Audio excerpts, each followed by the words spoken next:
Ngalarai Ngantikai Ngalasmai Lay beats, this go crazy. Tapi dan arjungi bicara Happy nanai Tangapi ya dan lebaran cuma Happy nanai Tangapi dan arjungi bicara Happy nanai Tangapi ya dan lebaran cuma Happy nanai Tangapi baik ngalarai Tangapi cingit ngantingkai Tangapi baik ngalasmai Kungkasnya saluan menepi aitishan Tangapi baik nuai ngasuk penjabat Keladiapi baik dan lelai rugama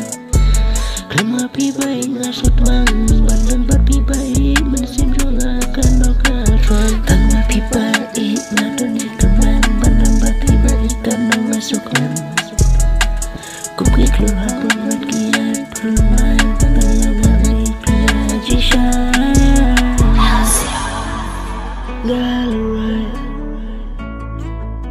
Ngantikai Ngalasmai